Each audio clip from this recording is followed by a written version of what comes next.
Hello, and welcome back to another episode of Critical Reactions, where we are critical, not cynical, of the music we listen to. I'm your host, Bryan, and we're going to do a special selection, which is where one of you tell me exactly what it is I need to check out. If you have your own suggestion for the program, there is a link to submit it in the description below. Today's comes at us from John. Rotten Sound, Western Cancer. The song is about the West, with US in the lead, plundering and exploiting developing countries to benefit those already rich. This was the last album with the legendary Kai Hato, an absolutely great drummer who played everything from jazz to this. I like how this wasn't explained. I just get to go in not knowing what this is. Now, normally I would have the music video or an album art here. There is no music video for this, and the album art portrays self-harm, so as usual, I'm choosing not to utilize that. Instead, I have a picture of the band, which is actually kind of nice. I don't know, I might start doing that more often when I only have album art. I don't know. It's something I'm playing around with today. Let's dive into this and see what was this band called? Rotten Sound is bringing to the table today.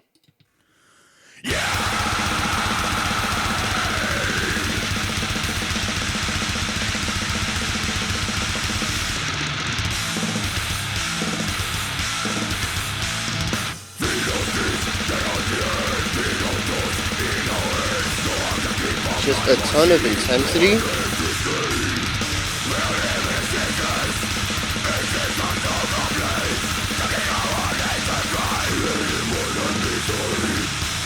Somewhere between thrash and black metal.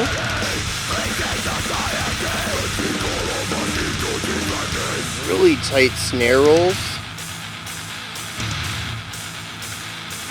Yeah, this right here is actually pretty clear.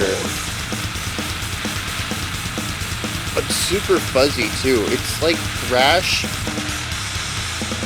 pushed to the next level without obscuring the production.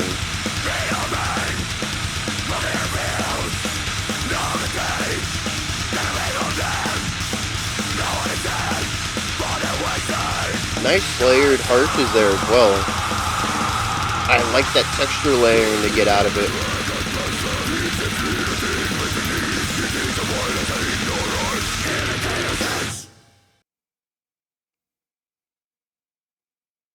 Oh.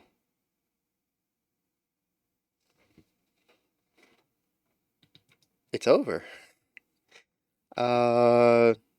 Minute 20.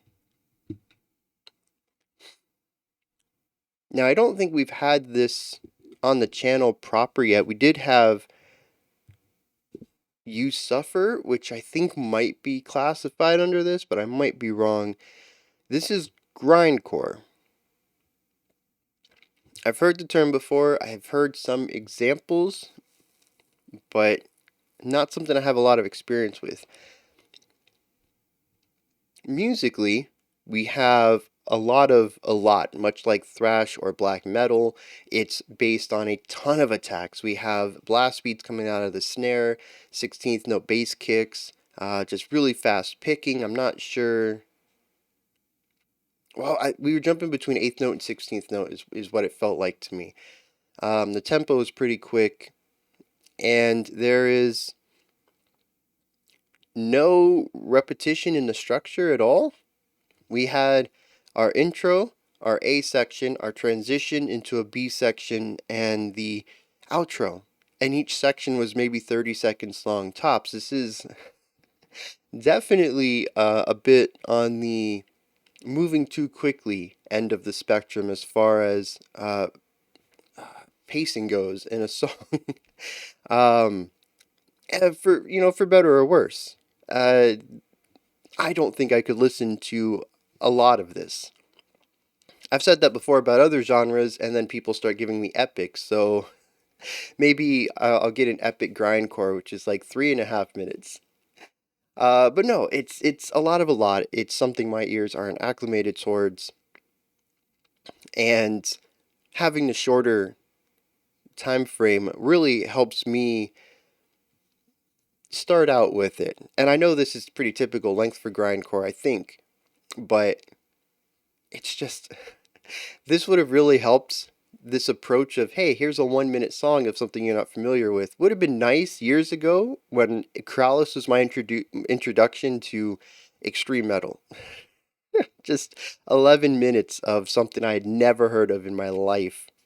That was what. Here's that reaction if you want to check that out. It did a number on me. So something I really want to touch on here is the production, which I think is interesting. Musically, like I said, it sits between thrash and black metal. Definitely more on the thrash end, but it's that same idea of just constant attack. But the production goes in a different angle. It isn't entirely clean like thrash. When we look at a band like Slayer, there's a not a cleanliness, a cleanness. Nope, a clarity. That's the word I want. There's a clarity to the sound. Every instrument is very clearly heard, even though they are gritty. They have that metal edge to the guitars, and the drums are loud and have all that, a little bit of compression put on top of it, and just has all that, the crack, the high end on the snare, and the clarity in the cymbals. There's a lot about the production that makes it easier to listen to. And then black metal goes on the other end of that spectrum and gritties it all up and blurs it up and kind of makes it more difficult to listen to, specifically to instruments. This kind of found a middle ground there where I could hear the riffs, I could hear the notes, but the guitars were still super raw, very raw, far beyond the clarity we would hear in Slayer, in traditional thrash. They introduce a lot of fuzz on top of it, but not as much as black metal does. It's this interesting midpoint. I'm curious if I remember my history right. Thrash led to black metal, or is that the other way? Black metal led to thrash. Well, if the latter is true, then what I'm about to say makes no sense. But if thrash is the beginning point, it's interesting to see it spread out in two ways where they both attempt to gritty up that thrashy sound. Black metal takes it very far, especially when that gets branched off into lo-fi black metal, and this grindcore stuff takes it into a direction that does gritty it up, but keeps a little bit of that clarity. It goes for grittiness rather than blurriness, if that makes any sense. um, it does to me, and I'm kind of hoping it does to you as well. But it's just a fun middle point, I think. Because at the beginning I was like, oh, this is wall of sound. I'm having a difficult time picking everything out. And not only, 30 seconds later, I'm like, actually, I'm hearing a guitar riff, I'm hearing what the drums are very clear. It really is just the guitar tone that gets grittied up a bit. And the vocals, being as gritty as they are, kind of overlapping and spreading out into the guitar tone as well, kind of gets a little bit of a wall of sound style there just because of the similarity in effects. But yeah, it's like a black metal that I can still hear the underlying music to. Intriguing. Intriguing how quickly I adapted to it. The vocals I want to touch on real quick because they were layered expertly. This is a perfect example of textual layering, which would be the opposite of melodic layering, which is what we call harmony or chords, stacking up notes. Here we're stacking up textures. At any given point, I heard two vocal styles perfectly in time with each other. The synchronization on the double tracking here is very precise. Uh, I don't know if that's a production thing, just really good at timing everything, or if the vocalist just can perfectly replicate what they did every single take, which, I mean, either way, it's impressive.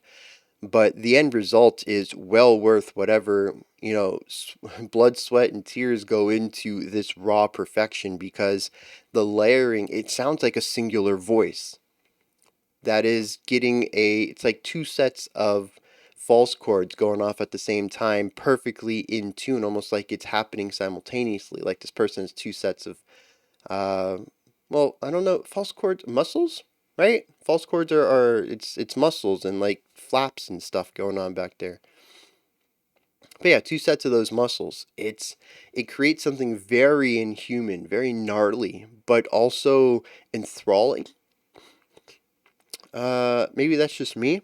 It is, I don't know, very interesting to hear this combination of sounds. We have a high and a low, and then the distortion and crackle and compression are all overlapping and multiplying each other. And it just creates this raw, guttural sound. It is bonkers. Now, this leads me to the drumming, because this was actually the most dynamic aspect of the track, at least to me. It We started out with blast beats and double bass kicks and just tons of intensity, and then in the latter half of the track, we kind of chilled it out a little bit, and we introduced just a little bit of this, not really chill compared to anything else, but chill for this song. It's this nice backbeat groove that kind of comes out of nowhere while retaining that intensity. I don't know how that happened. I think it's just the contrast of it. The music chilled out a little bit, so it feels chiller, but it's still a very intense moment. In any other context, this would be, a driving section. And just hearing that combination from the drummer was really neat, just to know that they have the skill to get this full on driving ability and they can retain it when they want to back it down a little bit. And they can find that intensity in something slower. To me, it just showcases a vast understanding of the style of music they play and finding the nuance in the spectrum. Normally, like I said, this would be the intense part of a song for most bands, and when they back it off, it would drastically shift, right? We might move to something that feels more like rock or slower metal, or we could enter into a ballad section, or just a slower acoustic section. But they decide that everything at the intense end of the spectrum is their range. We got to find the micro changes within it, and that's just fascinating. I think that's it. I mean, there's a very abrupt ending. The vocals just kind of hit like four syllables. Oh, speaking about that, just the rapidity of the vocals, they're just as intense as everything else. Just very quickly, precisely hit, which again, leading up or going along with the precision in the layering. Just a phenomenal work. I'm real curious how they went about doing that. Like I said, whether it's the vocalist just having that perfect repetition in every take, or if it's the producer just really finding all the micro changes and lining them up perfectly so there's no muddiness in attack and release, no differentiations in them. Either way, it is a vast display of skill over one's craft. So yeah, I think that's about it. I've talked 12 times as long as the song was, so I think I've hit on everything. This might be a new record. 12 times as long as the song. Jeez. Let's hit some lyrics, I suppose. Freedom of speech cannot be heard, freedom of thoughts in our head. No one can keep our privacy, no one can help us to escape. We all live in this sickness, it stinks but no complaints, sucking our nature dry, creating a void and misery. Illusion of democracy chewed and swallowed easily, twisted society has tricked all of us into this madness. So, yeah, I mean, there's definitely some anger at controlling powers here. As the requester put it, this is anger directed at the West, primarily the US, in their policing the world. We'll put it kindly. But it says it sucks our nature dry, which I think, what year is this? I have no year on this.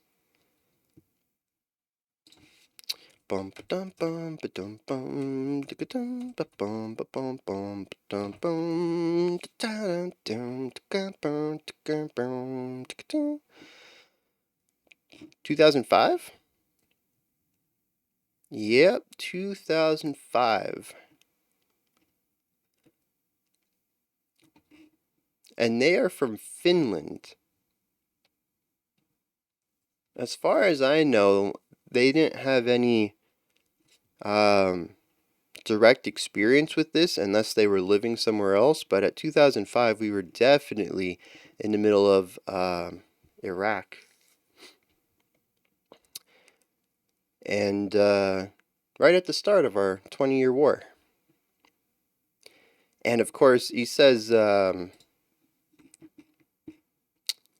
sucking our nature dry, which I think alludes to the destruction of the environment, but also at that specific time, taking oil from the Middle East.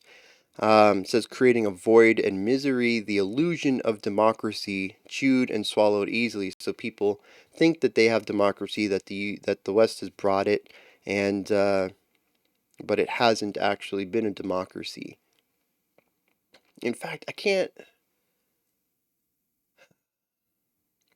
remember what country it was. It wasn't recent though. I think this was much earlier. But the U.S. helped create a democracy in a country, and then used powers that be to force someone to get elected that would benefit them. So the people got to vote, but I don't think their votes mattered. I don't know. I have to look that one up. I wish I had more information about that. But the illusion of democracy just made me think about that event. I might have been. No, I don't remember. I'm not going to try to spout misinformation. I'm just going to put a disclaimer that I might be wrong on that, but those are some details I'm remembering about something. Anyways, it has twisted society and tricked us into this madness. Freedom of kids living on the streets, freedom of men working on the fields, no one can take that away from them, no one except the Western cancer. That almost feels sarcastic. Like this is what they're selling. They're selling that we're going to get your kids off the street. They're selling that we're going to get your men um, out of the fields. And no one else can do that except us, which is also spelled US. Turning them into arrogant bastards, feeding the greed of their invented needs, disease of violence and ignorance, killing the innocents. So yeah, it's pretty straightforward. There is a lot of anger and being upset at the West coming over to countries and fixing them, um, and then leaving them in usually to defend for themselves, and it kind of is a shamble because it wasn't really fixed. It was just changed in a way that benefited them who came over and said they were going to fix it. Nobody, especially when it comes to government, so rarely, or at least in my experience, of course, I've had this conversation with people before from across the globe on the Discord server. And, it's a bit of a culture shock, but I'm coming to find that I have a very US bias about government involvement in things. Um, that as a whole, I think government works, but in so many examples, I've seen my government fail, sometimes purposefully fail to showcase that something that should work, that other countries have showcased works well, doesn't work for us. So I'm a bit cynical when it comes to government involvement in things, especially when we look at government involvement in other governments. It's always tit for tat. It's always what can I get out of this? So, this idea of the West coming over and saying, hey, we're going to fix this for you, we're going to make your country better, usually is we're going to do what we can to plunder from you and take what we can and leave you with whatever mess we have, we end up with, because we're not here to actually fix you. We're just trying to get what we can out of it. And once we have that, we're gone. And that's the sort of anger that is in here. And I think just the sheer level of disdain that our vocalist, or possibly even just narrator, I don't know, I don't want to attribute these thoughts to the singer, but is the person who said them, The sheer anger and disdain that they have is represented through the ferocity of the music. These lyrics are said with such punctuated strikes. It's a very percussive, fast vocal delivery that it shows the aggression, the anger in the delivery, in the song itself. These are thoughts that cannot be spread out over multiple minutes. This isn't something that I want to talk to you about for 10 minutes. This is something I need to get off my chest right now, and my voice is going to elevate, and I'm going to get angry, and I'm going to speak faster and faster because it's that irritating to me. I need to say it right now. That's what the song feels like to me. And the pairing of these lyrics, especially the way they are stated, there isn't any beautiful flowingness to it, not metaphors. It is very direct, straightforward, very clinical, which matches what's being done here musically. It's just a beautiful combination of ideas here. So those are my thoughts on, why can't I remember this band? Rotten Sound. Their track Western Cancer. This is where you guys come in. Hit me up in the comments. Let me know what you thought of this track. Anything that stood out to you. Anything you'd like to add on to what I said or correct me on. Let me know. Above that, you can head into the description box, and there's a link for Linktree. Takes you to this menu right here.